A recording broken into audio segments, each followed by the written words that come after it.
Thank you for coming today, Emma. I had heard about you from James for a while. But when I actually met you, I was surprised to find that you are much nicer than I had imagined. I can't believe that such a nice young lady is going to marry James. I'm so happy.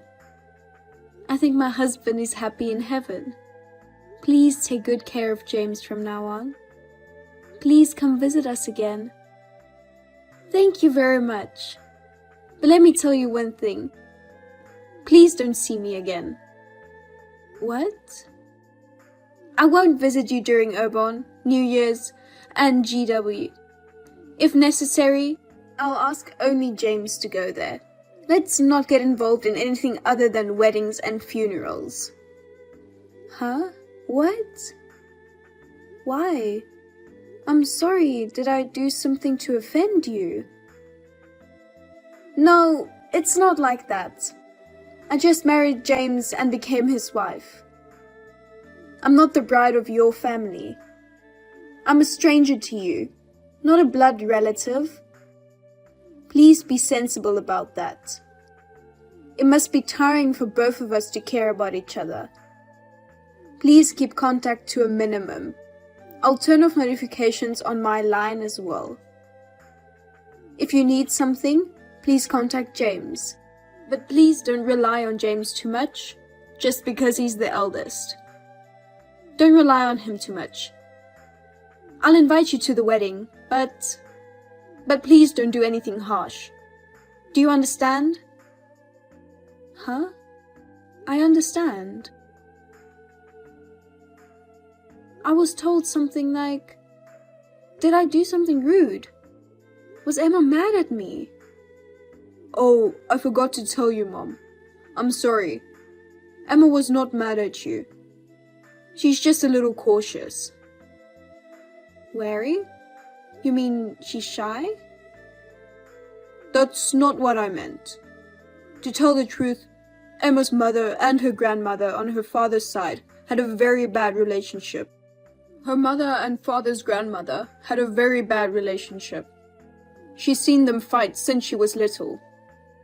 They're separated from her father's side of the family now. She's wary of her mother-in-law. It's not about my mom. That's what you meant. I don't want to do anything to Emma. It's like a trauma. Yeah, that's what I meant. So, well, maybe after we get married, we'll be a little bit apart. But it won't be a problem, right? My sister and her husband live nearby. If you need anything, you can just ask her. It's true that Ava stays here too. I'm sure I won't be in trouble. But it'll be a little lonely. We got to know each other so well. Well, what can we do? Once we got married, we'd have drifted apart sooner or later. We're a single mother family, and Emma's family is different from ours. Don't do anything unnecessary at the wedding. Just sit quietly in your seat. Status? I don't know, but... well, if that's the case, I don't mind if Emma does as she wishes. What's more important is that you two are happy as a couple. I hope she'll let her guard down in time. Well, we'll just have to wait and see. Anyway, thanks for your time today.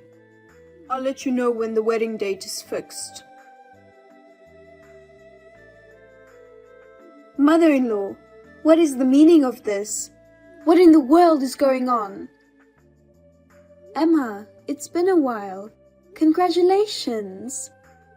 I heard from James that the baby was born safely.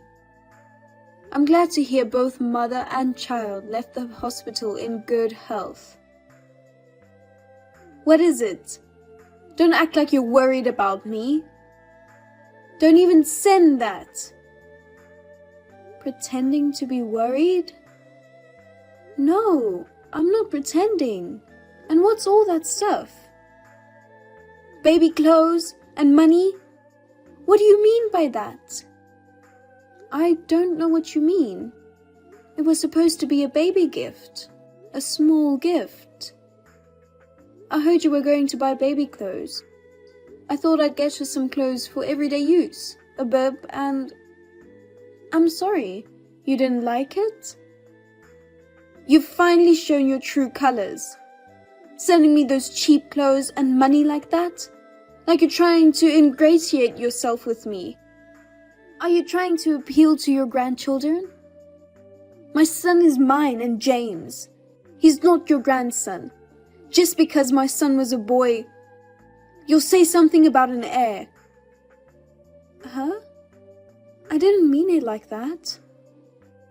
There's no room for carelessness. I thought you've been quiet for the past 3 years. You think you can catch me with that cheap stuff?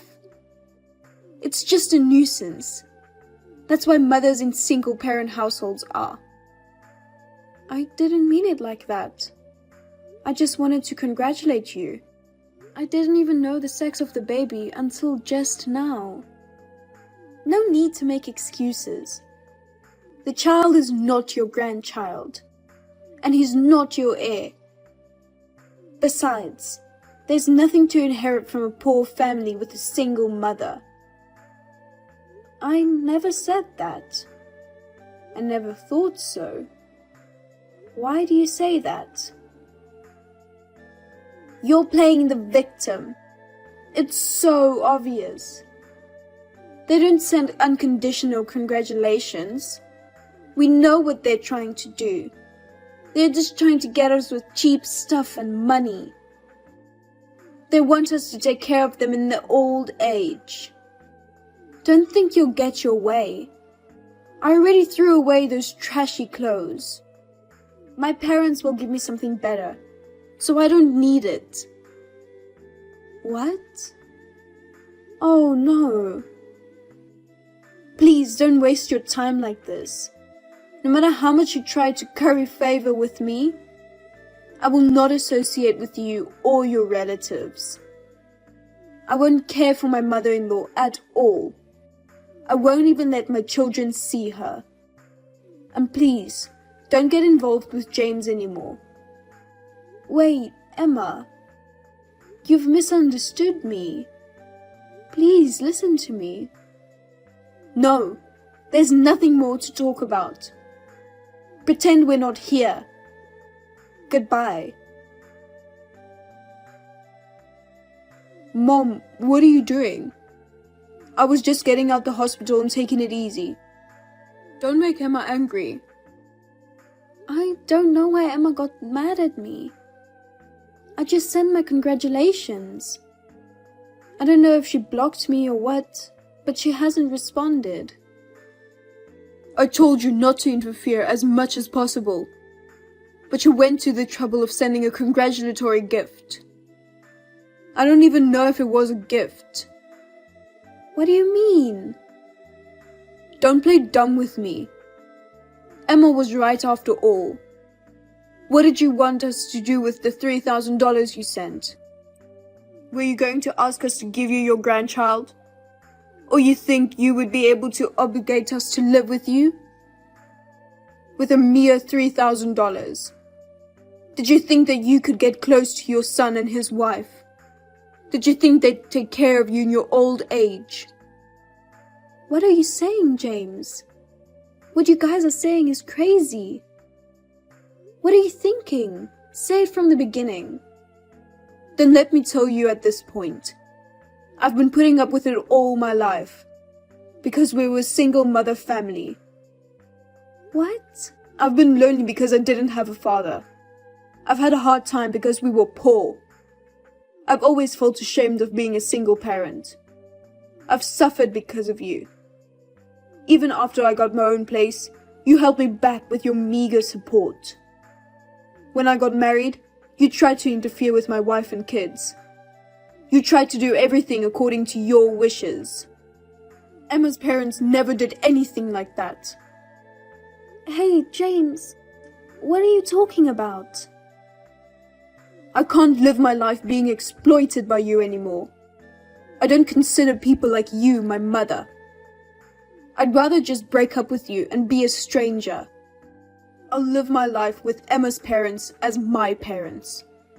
I don't want any more support from you, and I won't give it to you.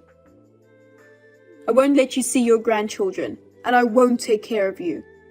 Spend your old age alone and lonely, and regret what you did to me.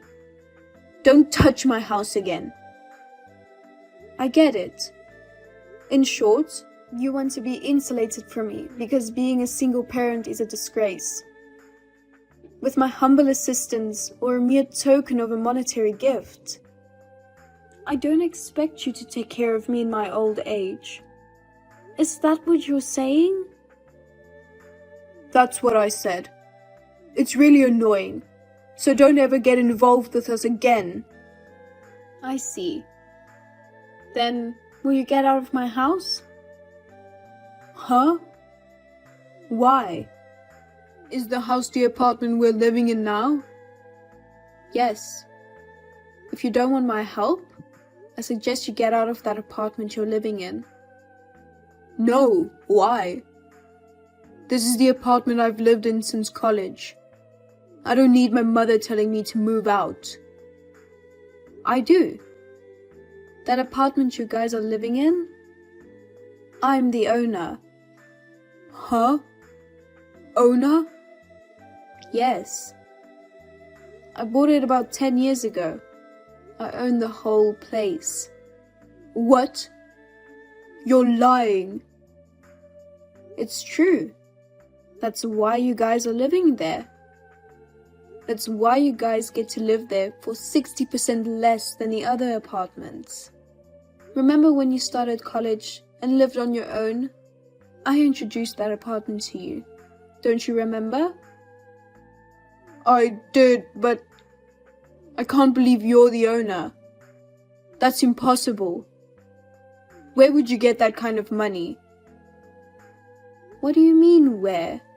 Of course, it's my own money. It's not that big, but I'm the president of an apparel company.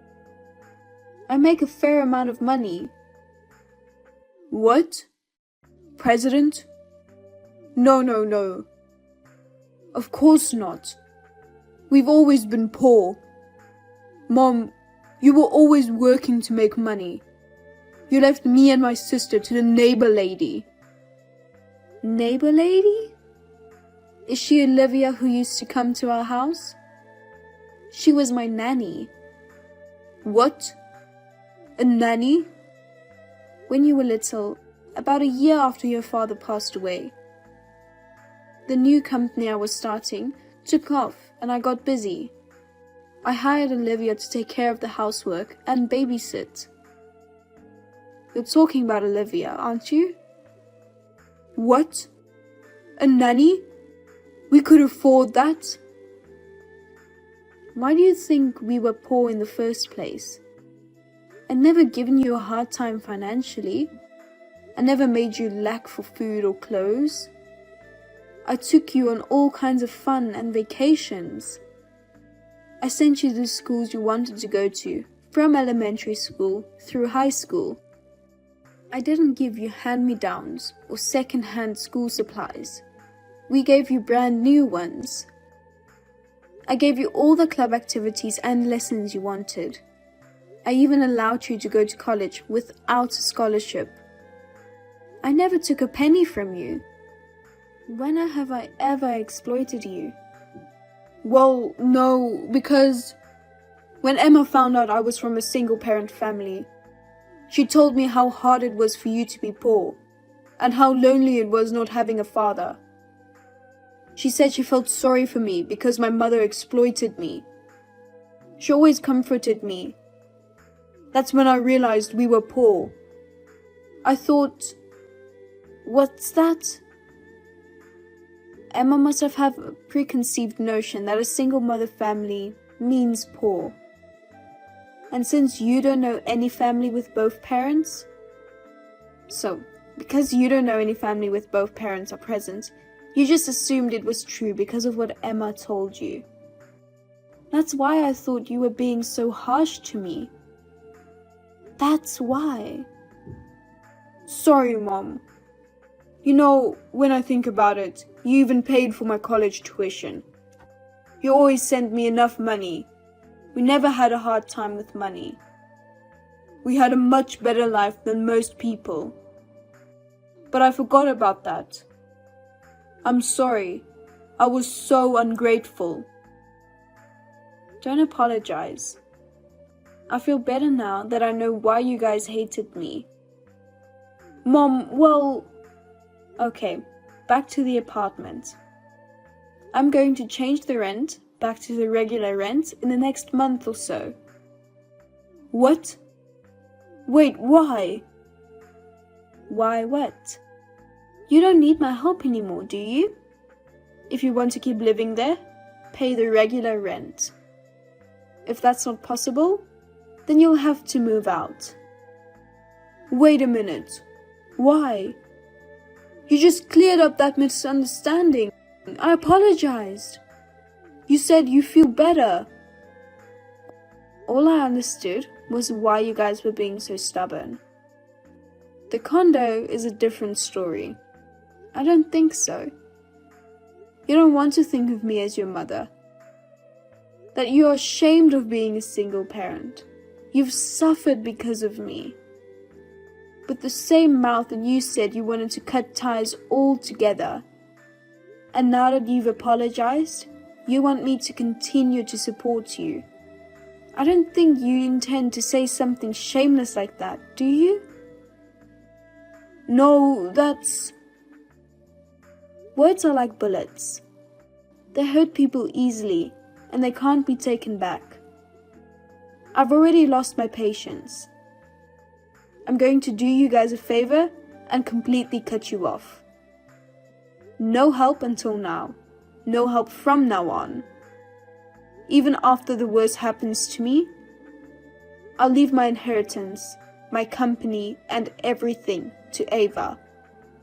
I've already decided where I want to spend my old age. Oh, and you don't have to pay back the money I gave you in college, and the money for the baby shower gift. Wait, Mom, we can't afford an apartment. We just had a baby. We can't afford to raise the rent or move. Why are you saying such a pessimistic thing? Where's that tough attitude you had when you pushed me away? I'm truly sorry. Please forgive me, Mother. I've already made up my mind. You and your wife can talk about the rest.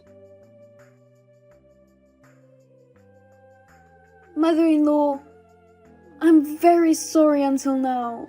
I heard from James. I've misunderstood you, my mother-in-law. I've been outrageously rude. For 3 years. I am truly sorry. Well. Thank you for contacting me despite your busy schedule. But there's no need for you to apologize. I'm fine. You've just been discharged from the hospital, and I know you're worried about your health. I'll stay out of your way. Please, get some rest. Oh no, please don't say that. Give us a chance. I will come to apologize. We will bring our child with us. Please, look at his face. No. No apology necessary. Please don't come to my house. I haven't seen you since the wedding. I can only vaguely remember your face.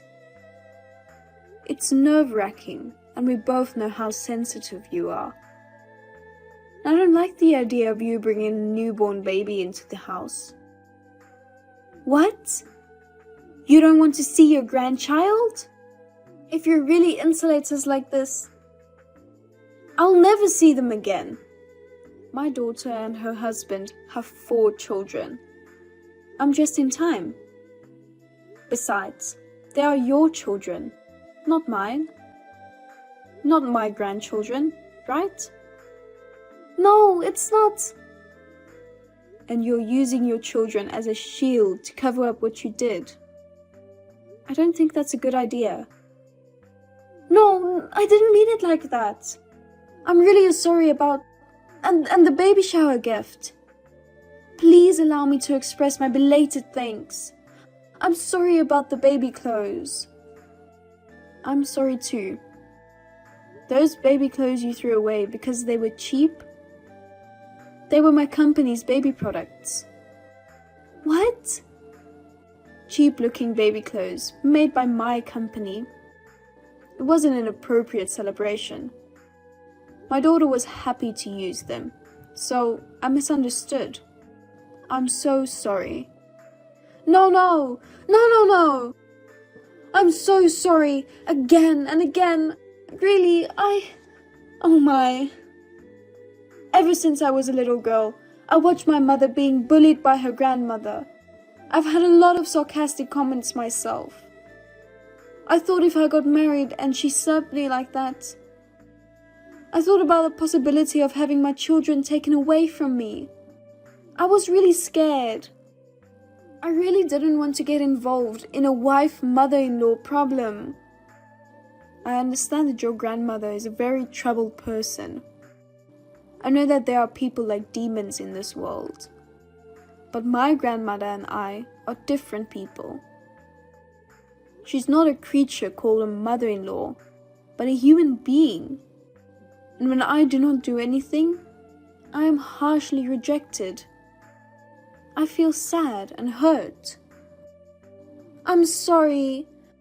I don't know your mother-in-law well. I was caught up in preconceived notions and did a terrible thing. I'm really sorry. No more apologies. I don't need your mother telling me to move out. I'm also concerned about your physical condition right after the birth. I also need you to cool down a bit. Let's keep our distance for the time being. We'll talk about it when you've calmed down. Yes. Well then, take care of yourself. I'll see you again sometime. After that, I received a polite letter of apology from Emma. Emma's parents, who had no idea what was going on, bowed down to me. It seemed that the misunderstanding had been cleared up, so I made peace with Emma. However, James went out of control. He was so eager to somehow get my permission to continue my support. He would storm into our house early in the morning or late at night before or after work. He would pull our newborn child away from Emma. He tried to bring him to our house, which was a 2-hour drive away. He would put himself on the back burner and say to Emma, "It's your fault," and so on. He caused me and Emma and others a lot of trouble. He eventually charged in and was caught by his sister, Ava. She tightly gripped him, and it seemed like he finally came to his senses. However, it seems that James, who went out of control, scared her so much. At Emma's request, James and his wife are now living separately with divorce in mind. James is unable to see his wife and children freely and is living alone and lonely. It may be Emma's fault for imprinting her beliefs on James, but the worst is James, who then went off on a tangent based on his own feelings. I'm really ashamed of myself. As for me, when I was able to get rid of the tension between Emma and myself, we've been giving each other gifts such as mid-year gifts, year-end gifts, birthday gifts, etc. We are continuing to communicate with each other with a good sense of distance.